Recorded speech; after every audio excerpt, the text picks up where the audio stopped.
Subscribe करें और bell दबाएं ताकि कोई खबर रह न जाए।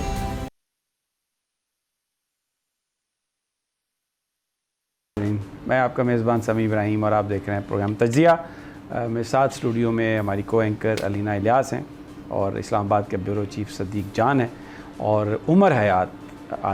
आजकल आप इनको बहुत देख रहे होंगे टेलीविज़न स्क्रीन्स पर, क्योंकि ये हमारे इकनॉमिक रिपोर्टर हैं और बजट की आमद है तो बड़ी ज़बरदस्त ये फैक्ट्स देते हैं। तो ये भी हमारे साथ हैं। और फ़खर रहमान साहब किसी तारीफ़ के मोहताज नहीं है, बड़े ज़बरदस्त वो रिपोर्टर हैं और ख़ास तौर पर सुप्रीम कोर्ट पे अगर हमलों की बात हो तो उसकी हिस्ट्री से वो बहुत ज़्यादा वाकिफ़ हैं। और आजकल भी एक नई तरह का हमला है सुप्रीम कोर्ट पर। आज इरफान कादर साहब ने उसका ज़िक्र किया, तो प्रोग्राम में उनसे हम गुफ्तगू करेंगे। मेरी आज प्रोग्राम में वापसी जो है वो चंद दिनों के बाद हुई है।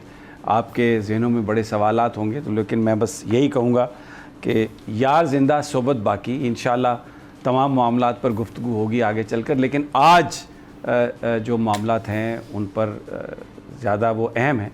और एक तो एक नई जमात आज वजूद में आई है, पाकिस्तान इस्तेकाम पाकिस्तान पार्टी, जो जहांगीर तरीन साहब ने बनाई है।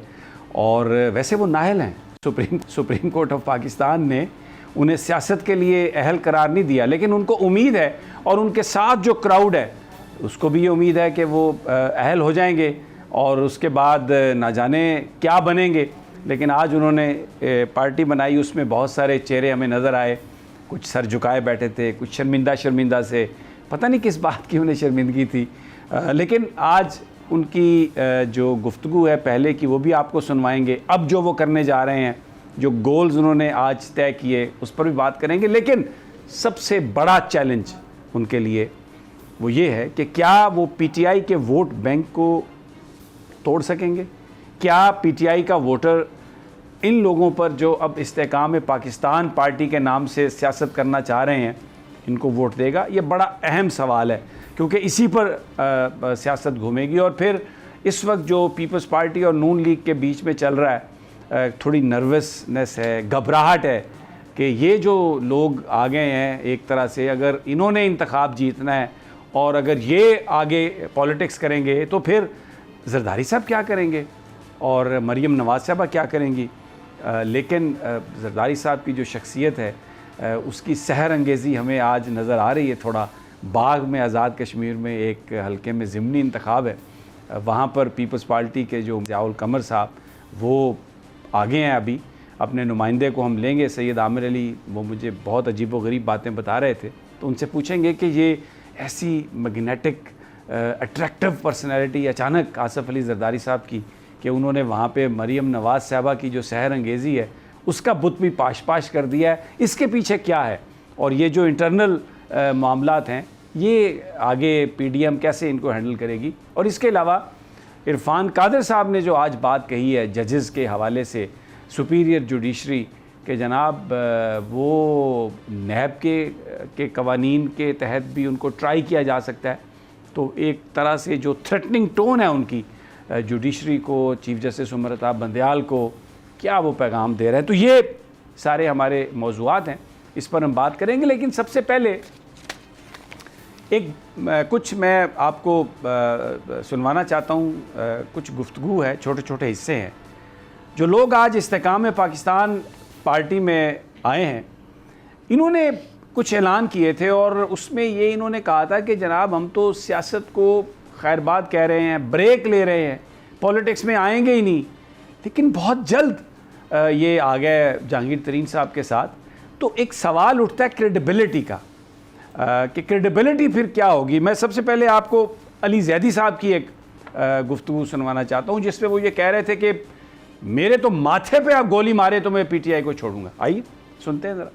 मैं बहुत सारे और कायदीन की गुफ्तगू भी सुनवा सकता हूँ। फवाद साहब, क्योंकि मेरा एक उनका पास्ट है इसलिए मैं उनका जिक्र नहीं करूँगा। I have great respect and regard for him.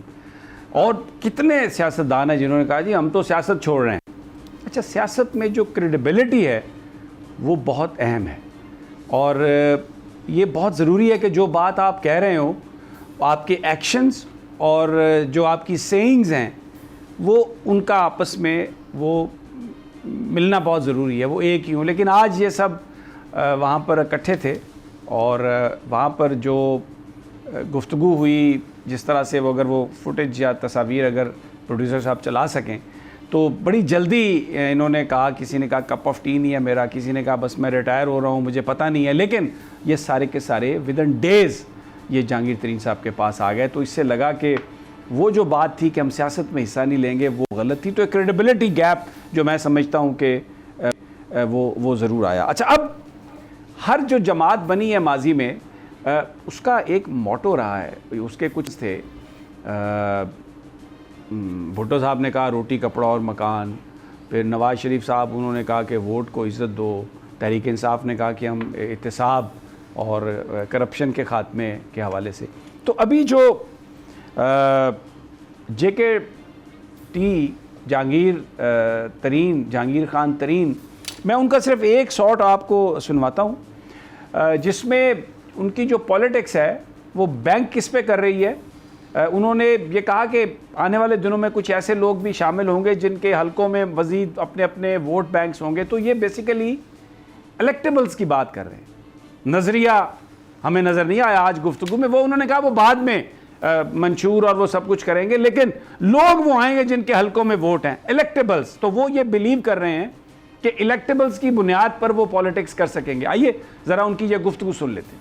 अच्छा, अब बड़ा सवाल जो मैंने आगाज़ में किया कि क्या ये लोग जिस पार्टी से आए हैं उसका वोट बैंक तोड़ सकेंगे। अगर मैं माजी की कुछ आपको मिसालें दूं तो पीपल्स पार्टी के बतन से प्रोग्रेसिव पीपल्स पार्टी निकली मौलाना कौसर नियाज़ी की, फिर हनीफ रामे साहब की मुसावात पार्टी निकली, फिर गुलाम मुस्तफ़ा खां जतोई और मुस्तफ़ा खर साहब ने नेशनल पीपल्स पार्टी उसमें से निकाली, कुछ नहीं चला। फिर मुस्लिम लीग में से वो नून में से काफ निकली, तो वो एक हद तक चली, एज ए पॉलिटिकल पार्टी उसने सर्वाइव नहीं किया। जब तक लोग पीछे एक उनके सपोर्ट रही मुशर्रफ साहब की तो वो एग्जिस्ट करते रहे। लेकिन जैसे ही इंडिपेंडेंटली इलेक्शंस हुए, पाकिस्तान के लोगों को वोट देने का मौका मिला, तो पार्टियां फिर एक जिन लोगों को निकालने की कोशिश की गई, मुल्क से भगा दिया गया, उनको NRO करके दोनों को वापस लाया गया और हमने देखा कि वो पार्टियां बनी, पैट्रियाट बनाई गई। हुकूमत तो शायद उसकी वजह से मिल गई ज़फ़रुल्लाह जमाली साहब को, शौकत अज़ीज़ साहब को और KPK में मौलाना फजलुर रहमान के दुरानी साहब को, लेकिन पॉलिटिकली जो मकासद थे, जो मुहतरमा को इररेलेवेंट करना या किसी और को, नवाज़ शरीफ साहब को इररेलेवेंट करना, वो ऑब्जेक्टिव हासिल नहीं हो सका। और वो बड़ी भारी भरकम शख्सियात थी, तब बड़े बड़ी तादाद में लोग थे। और आज जो जहांगीर खान तरीन के साथ जो लोग थे बड़े छोटे तादाद में थे, थोड़ी तादाद में थे, हलकों में कोई ये इनकी अपनी कोई हैसियत भी ऐसी नहीं है कि ये इलेक्शंस इंडिपेंडेंटली जीत सकें। तो अब बड़ा जो सवाल है वो यही है कि क्या ये वोट बैंक को तोड़ सकेंगे। सदीक जान, आपकी तरफ आता हूँ। देखें, अभी मैं ये जब आप बात कर रहे थे तो मैं हमारे दोस्त असदुल्ला खान उनका एक ट्वीट पढ़ रहा था। उन्होंने तस्वीरें लगा के ना जो रहनुमा मुंह छुपा के बैठे हैं और बिल्कुल मुरझाए हुए बैठे हैं, तो उन्होंने एक लतीफ़ा ट्वीट किया। उन्होंने कहा कि एक शख्स ने बेरोज़गारी से तंग आके और फ्रूट की रेडी लगाई और पहले ही दिन वो बेचने के लिए किन्नू ले आया। तो धूप बड़ी तेज़ थी, किन्नू मुरझाने लग गए। उसने बड़ी कोशिश की कि इनको रोका जाए, मुरझाने से नहीं रोक पाए तो उसने पानी का छिड़काव किया उनके ऊपर और छिड़काव करते हुए कह रहा था कि बिकना नहीं है, चाहे नहीं बिकना ना बिको, लेकिन होश से पढ़ो। ठीक है ठीक है। अच्छा, तो बात ये है यार कि मतलब सियासी तौर पे तो जो होने सो होने, होश से पढ़ो थोड़ा सा, मतलब तो बात तो हो, किन्नू होने चाहिए। ठीक है। तो बात ये है समी साहब, देखें कुछ चीज़ें हैं, ऑप्टिक्स बड़े इंपॉर्टेंट होते हैं। पहला, आप जब अनाउंस कर रहे हैं बड़ी इंपॉर्टेंट होती हैं, इमेजेस बड़े इंपॉर्टेंट होते हैं, तस्वीरें बड़ी इंपॉर्टेंट होती हैं। देखें आज तस्वीर क्या आ गई, तरीन साहब एक नया ग्रुप खड़ा करना चाहते हैं, एक नई पार्टी खड़ा करना चाहते हैं, लेकिन ख़बर आई कल या परसों कि जहांगीर तरीन साहब ने अपनी पार्टी का नाम तजवीज़ करने के लिए 2 रुकनी कमेटी बना दी। यानी तारीख एक लिखी जाती है ना, कुछ भी कहें समी इब्राहिम साहब आप, ये जो इस्तेहकाम पाकिस्तान पार्टी, ये पाकिस्तान की एक पॉलिटिकल हिस्ट्री में एक नया इजाफा है ना। एक हिस्ट्री में लिखा जाएगा कि ये हुआ था 9 मई हुआ था, ये हुआ, फिर लोग छोड़ के गए और एक नई सियासी कुव्वत, जैसे आप हमें अक्सर बताते हैं फलां ग्रुप बना, फलां बना, ये बना, उसका नाम किसने तजवीज़ किया? तो मौरख ये लिखेगा कि उसका नाम तजवीज़ किया किसने? कौन चौधरी साहब और इसाक हक्कानी साहब ने। कौन चौधरी? जो उस वक्त के वज़ीर आज़म शहबाज शरीफ और PDM सरकार की काबीना के मेंबर और शहबाज शरीफ के मुशीर बराए स्पोर्ट्स और सियाहत थे।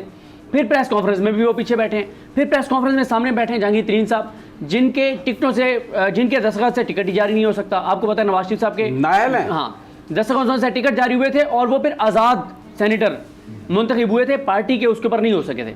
अच्छा एक सेकंड, जो तस्वीरें बड़ी नजर आई ना, अगर दिखा सके, एक सरदार तनवीर इलियास हैं, वो भी नाहल हैं, वो नाहल हैं, साबिक वज़ीर आज़म, और उनके साथ जहांगीर खान तरीन, तो वो भी नाहल हैं। ये दोनों मतलब कुछ भी नहीं कर सकते, और एक अजीब सा इंप्रेशन गया इससे। नहीं, उसके अलावा देखें ना, तरीन साहब के लेफ्ट साइड पे बैठे थे अलीम खान साहब मियां नवाज शरीफ से जाके लंदन में मुलाकातें करते रहे। अच्छा, तरीन साहब का जो ग्रुप है वो नून लीग का हिस्सा बन गया था 17 जुलाई को, और अभी तक उन्होंने अनाउंस नहीं किया कि हम नून लीग से अलग हो गए।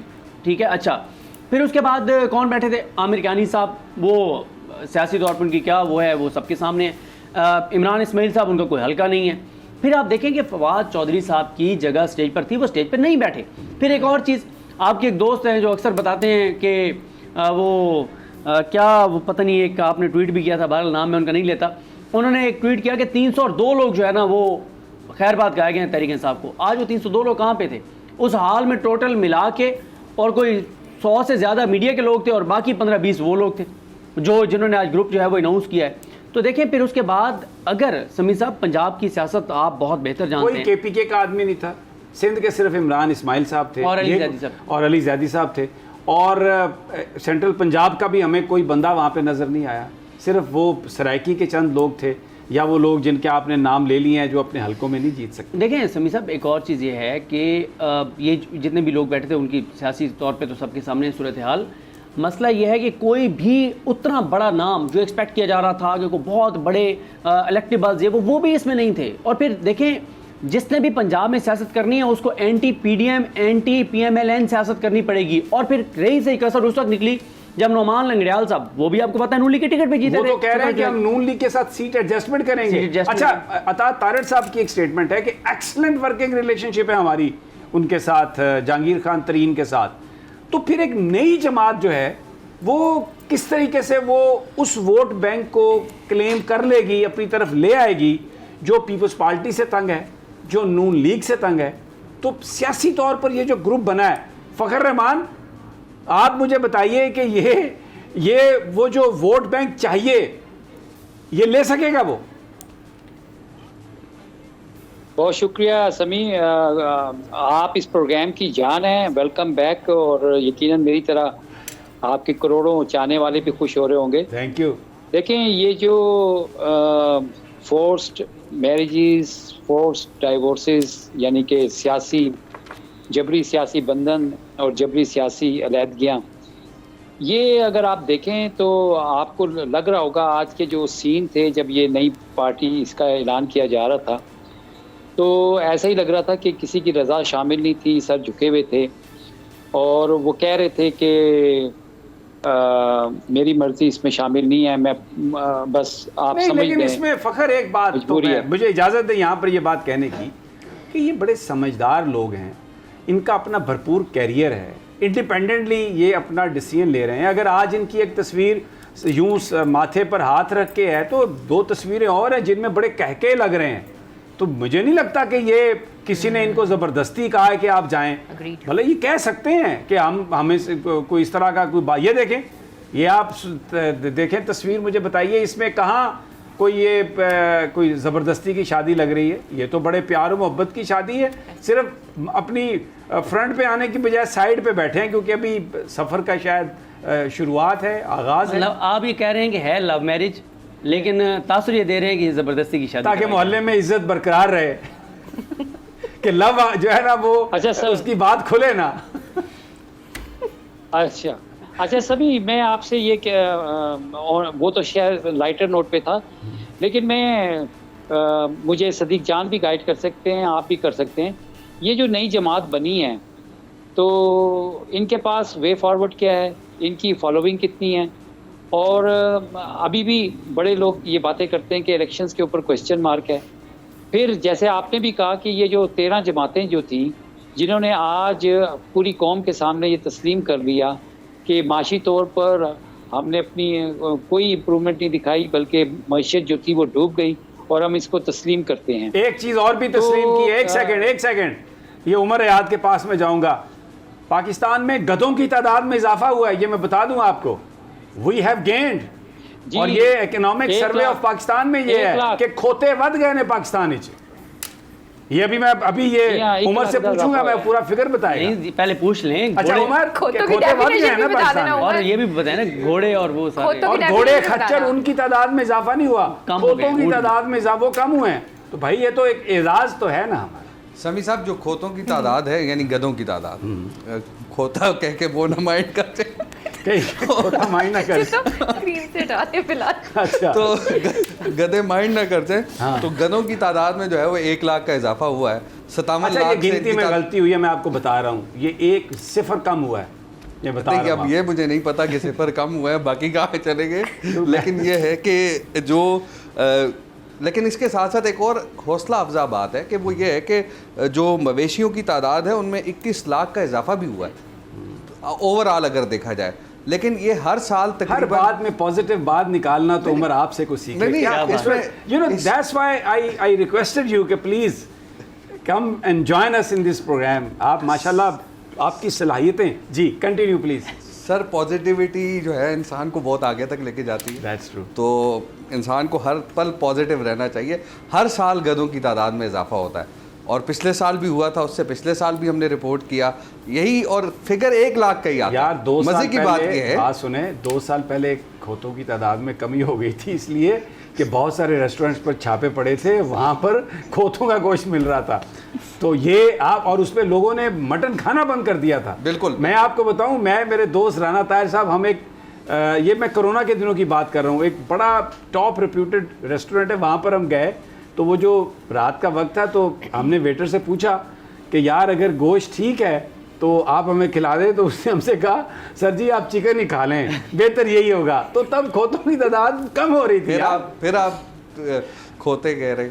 अच्छा सॉरी गधे जो है एक लफ्ज़ है जिसका इस्तेमाल करें, क्योंकि वो माइंड ना कर जाए। क्योंकि अक्सर ये होता है कि हम ये देखते हैं कि किसी को एक ऐसा नाम, जैसे हम कहते हैं ना कि टका, बांग्लादेशी टका, तो आज वो बांग्लादेशी टका भी हमसे ऊपर चला गया है, लेकिन हमारा रुपया जो है वो कम है। ये ना हो कि खोते भी हमसे आगे चले जाए और हम उनको इसी तरह कहते रहें। तो इसलिए हमें सोचना होगा। ये बेसिकली हर साल जो है इकोनॉमिक सर्वे में ये चीज़ आती है कि जो एक पूरी अच्छा, ये तो सब कुछ ऑन ए लाइटर नोट था, मुझे एक ब्रेक पर जाना है, हम वापस आते हैं। तो जो इकोनॉमी की सूरत हाल बताई गई है उस पर भी बात करेंगे, और बाग में जहाँ पर एक ज़िमनी इंतखाब हो रहा है वहाँ पर हमारा नुमाइंदा मौजूद है, और वहाँ पर क्या सूरत हाल है, इंतज़ामिया का क्या कंडक्ट रहा, वोटर्स टर्न आउट किस तरफ है, क्योंकि वहाँ पर मुकाबला पीपल्स पार्टी और नून लीग में है, मुश्ताक मिन्हास और ज़ियाउल हक कमर। तो वो भी उनसे लेंगे, थोड़ा सा ये एक अंदाज़ा होगा कि आने वाले दिनों में पॉलिटिक्स जो है वो किस तरफ जा रही है। लेकिन ये सब एक छोटे से वक्फे के। पाकिस्तान की पॉलिटिक्स पर बात हो रही है। आज एक नई जमात इस्तेकाम पाकिस्तान पार्टी, उसको अनाउंस किया गया, लेकिन विदाउट मैनिफेस्टो, मंशूर के बगैर। एक बड़ी अजीब बात थी। अमूमी तौर पर पहले एक मकसद होता है जिस पर लोग इकट्ठे होते हैं, लेकिन यहाँ पर हमने देखा कि लोग इकट्ठे हो गए हैं। अभी मंशूर जो है मैनिफेस्टो, उसके बारे में कहा गया है कि वो हम बाद में उसको जारी करेंगे। अभी इलेक्टेबल्स की बात की गई है कि ऐसे लोग शामिल होंगे हलकों में जिनके पास वोट होंगे, और हम इलेक्शन जीत जाएंगे। झंडा वो भी बता दिया है, लेकिन अगर मंशूर तय नहीं हुआ तो झंडे में जो कलर हैं उसकी जो कंपोजिशन है उसको आप कैसे एक्सप्लेन करेंगे? अभी तक ये एक्सप्लेनेशन नहीं आई। और बड़ा सवाल कि क्या ये पॉलिटिकल पार्टी बनाने वालों के, जहांगीर तरीन साहब और दूसरे लोगों का जो मकसद है, जो उनके जहन में है कि वो ये चाहते हैं कि पीटीआई का वोट बैंक उन्हें मिल जाए, जिस अंदाज़ में ये सब कुछ किया गया, क्या ये वोटर्स के लिए, पाकिस्तान के गरीब लोगों के लिए जो इस वक्त महंगाई की चक्की में पिसे हुए हैं, जो इस वक्त लॉलेसनेस का शिकार हैं, जो मुख्तलिफ़ किस्म के मसाइल का शिकार हैं, और जो बड़ी पॉलिटिकल पार्टीज़ जो गुज़श्ता 30 साल में हुकूमत करती रही हैं और इस वक्त भी सारी की सारी वो जमातें हुकूमत में हैं और लोगों के मसाइल में कमी नहीं आई, वो लोगों को किस तरह से अट्रैक्ट कर सकेंगी, ये एक बड़ा सवाल है। और फ़खर, कोई एक बात इस सारे ग्रुप में जो लोगों को अट्रैक्ट कर सके, जिसकी बिना पर लोग सोचें कि ये उनके मसाइल को हल कर सकेंगे, सियासत लोगों की ज़िंदगियां आसान करेगी? व्हाट डू यू से? नहीं, ऐसी कोई बात नहीं है, क्योंकि सब पूरी कौम को ये पता है कि ये जो कुछ भी है ये कैसे सियासी जमात जो है वो बनाई गई है। यकीनन हर एक की ये ख्वाहिश है कि पाकिस्तान में माशी इस्तेकाम आए, सियासी इस्तेकाम आए, लेकिन सवाल ये पैदा होता है कि एक ऐसी जमात जिसकी जड़ें अवाम में ना हो तो वो कैसे अपना मैसेज कन्वे करेगी और कैसे इलेक्शन में वोट हासिल करेगी। कल आसिफ अली जरदारी साहब ने कहा कि मैं जेल में था तो मैंने मईशत के ऊपर काफ़ी पढ़ाई की। तो आसिफ अली जरदारी साहब से पूछें कि जो मईशत का रस्तू उनके दिमाग में आ गया था, वो पिछले 1.5 साल में उन्होंने इस PDM की कोalition हुकूमत को क्यों नहीं वो फार्मूले बताए, जिसकी नदामत जो थी आज प्रेस कॉन्फ्रेंस के दौरान इसहाक डार को और फिर इसके बाद वज़ीर आज़म शहबाज शरीफ को उठानी पड़ रही है। अगर उन्होंने वो फार्मूले उनको बताए होते तो शायद आज हर चीज़ पाकिस्तान की मईशत की इकनॉमिक सर्वे में नीचे गई हुई थी, और सारी चीज़ें अगर आप देखें तो उसके आगे वे फॉरवर्ड भी कोई चीज़ नज़र नहीं आ रही थी। आपने IMF की शराइत पूरी करनी है और उसमें आपको 5-6 अरब डॉलर की ज़रूरत है, बैरूनी गारंटियों की ज़रूरत है। कोई मुल्क आपके साथ उस वक्त तक वह आप बात करना नहीं चाहता जब तक कि आप इलेक्शन। बिल्कुल मैं यहाँ पर तो ये सारे फैक्टर्स हैं, सारे फैक्टर। ठीक है उमर है यार, ये आपका सब्जेक्ट है, आप बजट को डील कर रहे हैं। कोई सिल्वर लाइनिंग इस सारे प्रोसेस में आपको नज़र आ रही है कि कुछ लोगों के लिए कुछ अच्छी खबर, कोई जिससे कुछ अंदाज़ा हो कि ये जो हुकूमत है सिर्फ इस पर अभी तक तो जमी रही है कि जी अपनी हुकूमत को कंटिन्यू कर सकें? पहले ये कहते रहे कि IMF से हमने एग्रीमेंट करना है और हर चीज़ की कीमत बढ़ा दी कि ये IMF को खुश करने के लिए। फिर बीच में बात आई IMF बाय बाय, फिर झूठ बोला गया, दोस्त ममालिक ने पैसे दे दिए, फिर पता चला कोई गारंटी नहीं आई, और अब फिर कह रहे हैं जी आज शहबाज शरीफ साहब एक टर्किश न्यूज़ एजेंसी अनातोलिया को कह रहे हैं कि मेरी IMF के MD से बात हुई है और बस हम डील के नज़दीक हैं। क्या आपके पास क्या इत्तलात है उमर यार? देखिए समी साहब, जो 9वां और 10वां जायज़ा है उसको क्लब करने की बात हो रही है IMF के, क्योंकि 30 जून को ये प्रोग्राम एक्सपायर हो रहा है। तो लेकिन यहाँ पर IMF की जानिब से ये कहा गया है बाकायदा तौर पर कि बजट के जो नंबर्स उनके साथ शेयर किए गए हैं उनको उस पर भी एतबार नहीं है, और जब तक ये बजट पेश नहीं होता उसके बाद उन्होंने कहा है कि हम इस बजट का जायज़ा लेंगे और हम बताएंगे आपको कि क्या करना है, क्या मैयर्स लेने हैं। पिछले साल भी यही हुआ था। पिछले साल भी जो स्टाफ लेवल एग्रीमेंट एग्री हुआ था वो 28 जून को हुआ था, और बजट पेश हुआ। बजट पेश होने के बाद बजट के अदाद व शुमार IMF के साथ डिस्कस हुए और IMF की अप्रूवल के बाद उसमें फिर तरामीम हुई और IMF दी, और फिर उसके बाद जो है IMF ने SLA किया। और अब भी यही सूरत हाल होगी अगर IMF को सूट किया कि बजट के नंबर्स, IMF के जो एक्सटर्नल फाइनेंसिंग का इशू है ख़ास तौर पर, और फिर इसके साथ साथ देखें ये जो सैलरीज़ की बात हो रही है कि सैलरीज़ और पेंशन, और क्योंकि ये आपके एक्सपेंडिचर्स हैं, IMF ये कहता है कि एक्सपेंडिचर्स पे आपको आपने कम करना है क्योंकि अच्छा, मैं एक सवाल मेरा सीधा अलीना आपकी इजाज़त से, क्योंकि आपने अभी तक कोई सवाल नहीं किया, मैं सिर्फ ये पूछूंगा आपसे कि मुझे अगर आप बताएं कि आम आदमी जो गरीब आदमी है बेचारा इस वक्त, उसके लिए कोई इस पूरे बजट में कोई खैर की कोई खबर है? देखिए, इस बजट में कोई खैर की खबर आम आदमी के लिए नहीं है। हाँ, सरकारी मुलाजमीन की तनख्वाहों में आज हमें हिंट मिला है कि 20% इजाफा हो सकता है, और पेंशनर्स की जो पेंशन है उसमें 15% इजाफा हो सकता है। ये आज वज़ीर ख़जाना ने हिंट दिया है, क्योंकि उन्होंने कोर इन्फ्लेशन को रिलेट करके जो रूरल और अर्बन, उसके मुताबिक उन्होंने कहा कि 18% बनती है। किसी चीज़ की कीमत कम होगी? देखिए, कीमतें अब कम हो रही हैं। एक तो आटे की कीमत कम हो रही है, और दूसरा घी और जो कुकिंग ऑयल है उनकी कीमतें कम हो रही हैं, और पेट्रोलियम मसनूआत की कीमतें कम हो रही हैं। लेकिन अगर IMF प्रोग्राम में हम जाएंगे तो IMF ये मुतालबा कर रहा है कि आने वाले बजट में आप पेट्रोलियम लेवी को मज़ीद बढ़ाएं, क्योंकि हम जो पेट्रोलियम लेवी का जो टारगेट है, जो हमने 850 अरब रखा है इस माली साल में, वो हम अचीव नहीं कर सके, और अगले माली साल उसको हमने कम किया है, 750 किया, लेकिन 750 भी हम नहीं कर सकेंगे। और IMF का एक और मुतालबा है कि जो पेट्रोलियम प्रोडक्ट्स हैं उन पर आप सेल्स टैक्स भी लगाएं। जब सेल्स टैक्स लगाया जाएगा तो फिर उसके बाद मज़ीद पेट्रोलियम। अच्छा, एक और सवाल का जवाब मुझे दे दें, ये जो अरकान असम्बली हैं इनके लिए कितने पैसे रखे गए हैं डेवलपमेंट के? देखिए, इसमें हमने ये बेचारे बहुत ही, ये बिल्कुल सही कहा, इतने गरीब मस्कीन हमारे MNAs और MPs बेचारे, आप यकीन करें दुबले हो गए हैं, कुछ भी नहीं है उनके पास, लुटा चुके हैं हर शय। इनके लिए जो इस माली साल के बजट में उनके लिए 111 अरब और आइंदा माली साल के बजट में उनके लिए 90 अरब रुपए रखे गए हैं। और अभी रिसेंटली कल 200 अरब, ये 200 अरब से क्या बनेगा उनका यार? नहीं, वो तो इस माली साल में खर्च हो गए हैं। 200 अरब खा चुके नहीं, 111 सर, 111 है। 90 और 5 अरब की अभी जो है वो अप्रूवल दी है कल इक्तिसादी राब्ता कमेटी ने। लेकिन जो इस वक्त आने वाला बजट है, सवाल ये पैदा होता है, और ये सवाल हो रहा है, हमने भी किया है और भी हमारे जो इकोनॉमी रिपोर्टर्स हैं वो कर रहे हैं कि ये जो 90 अरब आपने रखे हैं, क्या 42 दिनों के लिए रखे हैं? क्योंकि आप तो 12 अगस्त को चले जाएंगे, तो ये 90 अरब खर्च कैसे करेंगे आप? तो उस पर एहसन इकबाल साहब ये जवाब देते हैं कि ये जो बजट रखा है SDGs की मद में और अरकान पार्लियामेंट की स्कीमों के लिए, तो ये बजट पूरे साल का बजट है, और ये बजट जो है वो 42 दिन का बजट नहीं है। उन्होंने कहा कि हमने पिछले जो हमारा 2018 में जब हम जा रहे थे तो उस वक्त भी हमने 1000 अरब रुपए का तरक्याती बजट दिया था, और आज भी हम उसी तरह कर रहे हैं, और एक तारीखी तरक्याती बजट के नाम पे। लेकिन हमारे पास आज भी खबर आई है कि हमारे जो सेंट्रल बैंक के जाते हुए माल दे के गए थे, अब भी माल दे रहे हैं। सेंट्रल बैंक के आज रिजर्व्स की रिपोर्ट आई है, हर जुमेरात को आती है स्टेट बैंक की। हमारे जो सेंट्रल बैंक के रिजर्व्स हैं वो $4 बिलियन से नीचे चले गए। Oh my God. अब आप देखें कि आप इस तरह की, आप रियलिस्टिक अप्रोच आपकी नहीं है। 9.2 ट्रिलियन आप अगर रख रहे हैं FBR का टारगेट, आपका जो 7.6 ट्रिलियन आपने इस साल का रखा है, उसको आज वज़ीर ख़जाना ने कहा कि हम रिवाइज़ कर रहे हैं, और शायद मेरे ख्याल में, जो मेरे अंदाजे के मुताबिक जो बजट पेश होगा, तो उसमें ये 7.1 ट्रिलियन होगा, क्योंकि 6.2 ट्रिलियन अब तक मई तक हम इकट्ठे कर चुके हैं। तो हमें मज़ीद बड़ा पैमाने पर 1400 क्वेश्चन।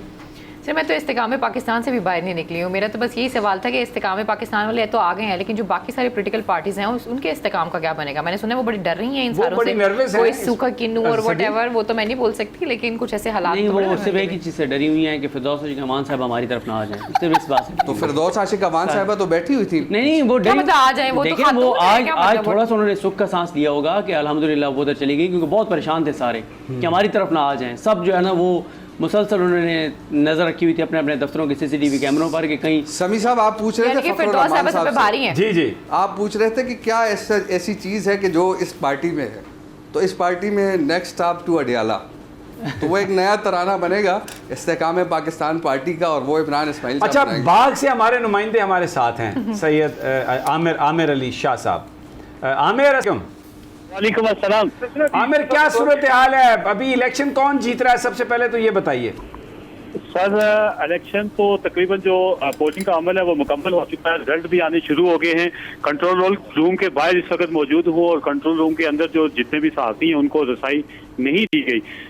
ये जब हमने वहाँ पे जो अमला है, जो SP साहिबान और दीगर जो लोग वहाँ सिक्योरिटी पे मामूद हैं, उनसे जब हमने पूछा तो उन्होंने कहा जी कह रहे हैं ऊपर से हदायत जारी है कि अंदर किसी भी बंदे को आने नहीं देना। तो अब तक के जो नताइज हैं, जो गैर सरकारी गैर हतमी नताइज हैं जो हमने कंपाइल किए हैं, उसमें 97 जो पोलिंग स्टेशन हैं उनके रिजल्ट हमने जो है वो उसके मुताबिक 14,248 जो वोट हैं सरदार ज़ियाउल कमर पीपल्स पार्टी के उम्मीदवार लेकर वो आगे हैं। दूसरे नंबर पे मुश्ताक मिनाज साहब हैं, 8,306 वोट उनके हैं, और ज़ियाउल कमर की जो मजमूई बरतरी वो 5,942 बनती है। तो ये कुछ अभी तक के अदाद शुमार हैं, और चूंकि जो पोलिंग स्टेशन। ये बताइए आमिर, ये बताइए कि ये क्यों कंट्रोल रूम से सहाफ़ियों को बाहर रखा गया? और मैं बहुत सारे चैनल्स पे देख रहा हूँ वो तो मुश्ताक मिनाज साहब को आगे दिखा रहे हैं। ये जो मैंने जो ज़ाती तौर पर ये जो रिजल्ट कंपाइल किया है, ये जो फॉर्म 24 है उसकी रोशनी में ये कंपाइल किया, और ये मैं बिल्कुल वसूख से कह सकता हूँ कि ये जो मेरे पास रिजल्ट हैं जिन पोलिंग स्टेशन के 97 के, ये बिल्कुल 100% दुरुस्त हैं। हाँ, इससे आगे के जो बाकी, चूंकि ये पोलिंग स्टेशन जो हमारे पास वो 199 पोलिंग स्टेशन है, तो बाकी पोलिंग स्टेशन शायद हो सकता है कि उनके रिजल्ट में कुछ इस तरह से डिफरेंस हो के जो पीपल्स मुस्लिम लीग नून का जो उम्मीदवार है वो शायद आके। अच्छा, ये बताइए कि सारा दिन आपको कोई कहीं पे लगा तो नहीं कि इंजीनियरिंग करने की कोशिश की गई है? क्योंकि अगर हम देखें ट्रेडिशनली तो सरदार तनवीर इलियास से पहले ये मुश्ताक मिन्हाज साहब ने इस हलके में इलेक्शन जीता था, उनसे पहले ज़ियाउल कमर साहब, ये पीपल्स पार्टी का हलका था। तो अभी चौधरी मंजूर ने बड़ी एक कैंपेन की वहाँ पर, मरीम नवाज़ भी गई, पीटीआई की कैंपेन कम थी, आखिरी दिन एक दिन पहले वो कयूम नियाज़ी साहब गए हैं। तो ये सहर अंगेज़ी जो है हमें नज़र आ रही है आसिफ अली जरदारी साहब की, तो लोग समझते हैं कि पीपल्स पार्टी और आसिफ अली जरदारी साहब मुस्तकबिल का मंजरनामा उन्हीं के पास है। जी बिल्कुल, जैसे आपने कहा, आपने जो अपने सवाल में ये सारी बातों का जवाब दे दिया सर, तो बिल्कुल ऐसे ही है। लेकिन जो आपने एक सवाल पूछा कि पूरा दिन आप, चूंकि हमने पूरा दिन जो हल्का जो बस्ती है ले 15, इसके तकरीबन हमने बहुत सारे पोलिंग स्टेशन का हमने विजिट किया, तो वहाँ पोलिंग स्टेशन के अंदर कुछ उस तरह की हमें जो इंजीनियरिंग है वो देखने को शायद नहीं मिली, क्योंकि अब लोग काफ़ी हद तक मुताद भी हो चुके हैं और लोगों के पास जो मोबाइल कैमरे भी मौजूद हैं, शायद इस वजह से शायद वहाँ पे ना हो सके। लेकिन यहाँ पर जब अगर हमें अंदर रिसाई नहीं दी जा रही तो मुमकिन है कि यहाँ पे शायद कोई इंजीनियरिंग करने की कोशिश की जा रही हो सर। अच्छा, आमिर रहिए साथ, हम कोशिश करेंगे कि प्रोग्राम के बिल्कुल जब एंड हो रहा हो तो आपसे हम उस वक्त एक अपडेट ले लें कि क्या सूरत हाल है। लेकिन अभी तक तो पीपल्स पार्टी वहाँ से जीत रही है। ये ट्रेडिशनली पीपल्स पार्टी की ही सीट थी, लेकिन मुश्ताक मिन्हाज साहब जीते इलेक्शन, फिर उसके बाद सरदार तनवीर इलियास साहब, हालांकि ये उनका हल्का नहीं था, लेकिन पीटीआई वहाँ से जीती, और लेकिन उसमें कुछ ज़ाती भी जो बिरादरी का भी हिस्सा था उस इलेक्शन को जीतने में। लेकिन अब वहाँ पर जो शख्सियत है आसिफ अली जरदारी की, उसकी सहर अंगेज़ी जो है वो हमें देखने को मिल रही है। और मैं कल उनका खिताब सुन रहा था, फ़खर रहमान जो वो बिज़नेसमैन से कर रहे थे, उन्होंने कहा कि आप सब लोग इकट्ठे हो जाएं और आप सब लोग इकट्ठे हों, हमें पॉलिटिकल ताकत दें तो हम मिल के सब कर लेंगे। उसमें मुझे बेचारा जो गरीब आदमी है, जो सारिफ है, वो नज़र नहीं आया। तो मुझे ऐसा लगा कि वो जो कारोबारी लोगों की जो एक यूनियन होती है, जिसे हम अगर थोड़ा सा उसको अगर नेगेटिवली पोर्ट्रे करें तो वो उसको माफिया कहते हैं, कि वो बस अपने मफादात के लिए इकट्ठे हो जाते हैं, मार्केट पर कीमतों पर भी कंट्रोल करते हैं, और फिर फंड्स जनरेट करके जो उनकी सियासी जमातें होती हैं उनको भी सपोर्ट करते हैं।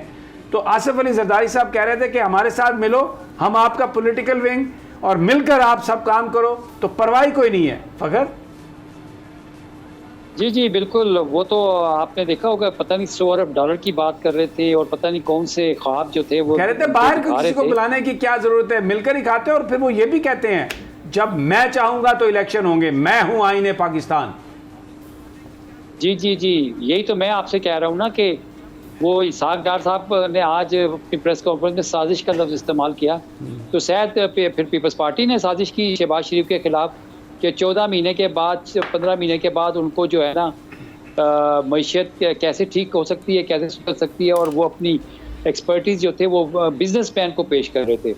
हालांकि आप देखें कि पूरा इंडस्ट्रियल सेक्टर आपका, टेक्सटाइल मिल्स जो है उनकी प्रोडक्शन जो है 50% रिडक्शन पे चली गई है। आपके एक्सपोर्ट्स जो हैं, रेमिटेंसेस जो हैं, उसमें कमी आ चुकी है। बिल्कुल ठीक है, ये तो इक्तिसादियात सबको पता है। फ़खर आप बाजार जाए ना तो आप यकीन करें ऐसा लगता है जैसे जेब आपकी कट गई है, मिलता भी कुछ नहीं है, हसरत भरी निगाहों से इंसान देखता है चीज़ों को और वापस आ जाता है। लेकिन क्योंकि मेरे पास वक्त कम है, एक और बड़ा अहम इशू, आज इरफान कादर साहब, उन्होंने जो आला हमारी अदालत, उसके जजेस के बारे में जो उन्होंने एक तलवार लटकाई है, और बिल्कुल एक, मैं समझता हूँ कि ये जो नवाज शरीफ की जमात ने सुप्रीम कोर्ट पर हमला किया था, आज ये उससे बड़ा ज़ुबानी हमला है। इसका जो इम्पैक्ट है, आइए सुनिए इरफान कादर साहब क्या रहे हैं।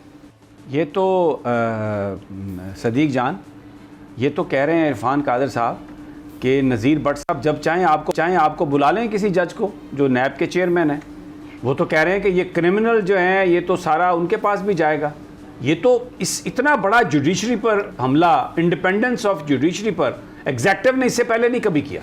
देखें, इसकी क्रेडिट फिर सुप्रीम कोर्ट को जाता है ना, बंदयाल साहब को जाता है कि उन्होंने अपने आप को अपनी अदालतों को इतना बेवकूफ़ कर दिया है कि रोज़ाना पार्लियामेंट से मीडिया के ज़रिए, प्रेस कॉन्फ्रेंस के ज़रिए, सोशल मीडिया के ज़रिए रोज़ाना अटैक होते हैं। आप मुझे बताएं, इस्लामाबाद हाई कोर्ट के जजेस के खिलाफ कंपेन चली, लाहौर हाई कोर्ट के जजेस के खिलाफ कंपेन चली, chief justice Lahore high court अमीर भट्टी साहब के खिलाफ कंपेन चली, खुद बंदयाल साहब और उनके साथी जजेस के खिलाफ कंपेन चली। नीचे एक जज जो सुन रहे थे तोशाखाना का केस, उनकी मिसिस की एक ऑडियो को जो है वो तोड़ मरोड़ कर और एक गलत रंग देकर वो चलवाई गई। फिर इसी तरह से जो मुर्तज़ा बिर्क जुडिशल मजिस्ट्रेट हैं, उनके खिलाफ कंपेन चली। लाहौर हाई कोर्ट के एक जज के हवाले से कहा गया हम रेफरेंस ला रहे हैं, पंजाब हुकूमत ने कहा, पंजाब हुकूमत के ट्विटर अकाउंट से ट्वीट्स हुए। तो ये सारा देखें समी साहब जब तक नहीं, लेकिन इसमें एक सवाल है, देखिए क्या करें उमरताब बंदयाल साहब, लठ लेके आ जाएं। महज़ब मुआशरों में क्या होता है, जजेस फैसला करते हैं। Fakhar Rahman, supreme court of Pakistan के 3 मेंबर बेंच ने कहा कि इंतखाबात 90 दिनों में होने हैं।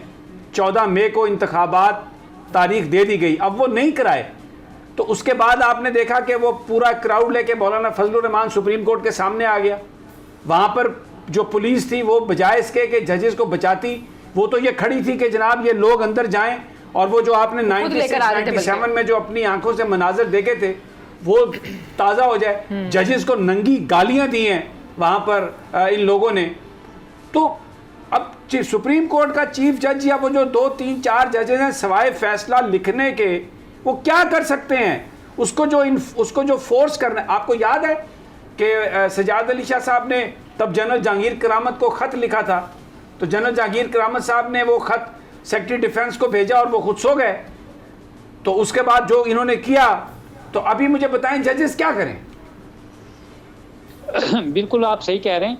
इस तरह ये जो मौलाना फजलुर रहमान ने जिस तरह से लटपटदार के साथ सुप्रीम कोर्ट पर चढ़ाई की थी, इससे एक दिन पहले चीफ जस्टिस साहब ने इस्लामाबाद की पुलिस इंतज़ामिया को बुलाया था और वो पेश नहीं हुए थे, सिक्योरिटी के पर्पज़ के लिए बुलाया था।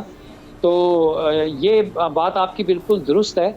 लेकिन मैं जो है सदीक जान की इस बात से एग्री करूँगा कि जब आपने फ़ैसला करना है आप फ़ैसला कर दें और फिर उसके बाद नतीजा जो है ना वो छोड़ दें। आपके पास पावर है आर्टिकल 190 की कि आप उसके तहत जो है अपने फैसलों पर अमल दरामद करा सकते हैं। और जुडिशियल एंड एग्जीक्यूटिव अथॉरिटीज़ जो हैं वो उसके तहत आप सुप्रीम कोर्ट के अंडर आते हैं। लेकिन ये जो इरफान कादिर साहब ने नई बात की है, ये बिल्कुल एक अक्सर मुख्तलिफ बात है। ये जजिस को जिस तरह से धमकाना और उनको ब्लैकमेल करना या उनको डराने के मुताबिक है, क्योंकि यहाँ पे फिर हमें ये लगता है कि कम्प्लीटली जो है ना सुप्रीम कोर्ट को या आइन को आप जो है ना, वो तो बज़ाहिर पाकिस्तान के अंदर लोगों का ये कहना है कि इस वक्त जंगल का कानून है, कोई इंसानी हकूक की बात नहीं है, अदालतों से निकलते हैं जमानत करा के, तो आप उससे पहले उनको पकड़ लेते हैं। इस्लामाबाद में अगर ज़मानत होती है, अडियाला में, तो वो पिंडी पुलिस पकड़ के ले जाती है। 4-4, 5-5, 6-6 दफ़ा लोगों को मुख्तलिफ मुकदमों में गिरफ़्तार किया जाता है। और जजेस ये मियाँ गुल हसन औरंगज़ेब जो हैं, वो हमने देखा कि वो आबदीदा भी हुए अपनी अदालत में। लेकिन अब मतलब इदारों का इस तरह से, अब पार्लियामेंट एक साइड पे है, जुडिशरी एक साइड पे है, एग्जेक्टिव आ गई है, तो ये मुल्क के लिए तो ये बड़ी एक अजीब सूरत हाल बन गई है। मुझे तो नहीं समझ आ रही कि ये जो इस वक्त जुडिशरी जिस दबाव में है और जजेस, और मैं देखता हूँ जिस तरह सोशल मीडिया पर ट्वीट्स होते हैं और लोग जिस तरह से गुफ्तगू करते हैं जजेस के हवाले से, अनप्रेसिडेंटेड है। मैंने तो इससे पहले कभी नहीं देखा ऐसे। आया अब आवाज़ मेरा ख्याल है आप बैठ गई। जी समी साहब, मैं आपको कह रहा हूँ कि ये जो कुछ हो रहा है ये इस तरह चल नहीं सकता। देखिए, अगर आपने बाहर से सरमायाकारी लानी है, पाकिस्तानी जो ओवरसीज़ हैं उनके रेमिटेंसेस को लाना है, तो आपने रूल ऑफ लॉ की बात को अहमियत देनी है, मुल्क के अंदर कानून की हाकमियत को यकीनी बनाना है। अदरवाइज़ आप जितनी मर्जी इस्तेकाम पाकिस्तान जैसी सियासी जमातें बना लें, अगर कानून की हाकमियत नहीं है, अगर रूल ऑफ लॉ नहीं है, तो लोग होंगे, कोई बाहर से भी इन्वेस्टर नहीं आएगा। और जो पाकिस्तान के अंदर जो लोग हैं जिनके पास पैसा है वो भी इन्वेस्ट करने में खौफजदा होंगे। और इसीलिए शायद लोग जो मनी अपनी पार्क कर रहे हैं, डॉलर में पार्क कर रहे हैं और इसी तरह गोल्ड में पार्क कर रहे हैं, क्योंकि उन्हें ऐसा लग रहा है कि यहाँ पर कारोबार कानून ना होने की वजह से वो नहीं कर सकते। लेकिन आसिफ जरदारी की कल एक बात बिल्कुल ठीक थी जो उन्होंने कहा कि ये काइबर और ये जो इस वक्त इंटरेस्ट रेट है, कौन इस इंटरेस्ट रेट पे कारोबार करने का सोच सकता है। बहरहाल very interesting, let's see what comes next. हमें इजाज़त दीजिए, कल फिर इंशाल्लाह तज्जिया में मुलाकात होगी। अल्लाह ने। बजट 2023,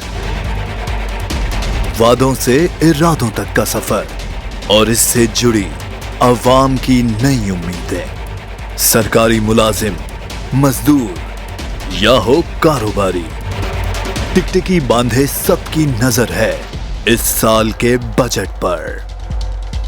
क्या हो पाएगी बचत, मिलेगा रिलीफ? जानिए बजट ट्रांसमिशन में, सिर्फ बोल पे। अदलो इंसाफ की बात सब करते हैं, पर हकीकत में सच के साथ निडर होके खड़े रहने की जुर्रत नजर नहीं आती। बोल ने तश्कील दी 10 कोर्ट रिपोर्टर्स की टीम, जो केस की बेस तक जा पहुंचे। पैनल पे सफे अव्वल के legal experts, court round up, Neelam Arshad के साथ, सिर्फ बोल पे।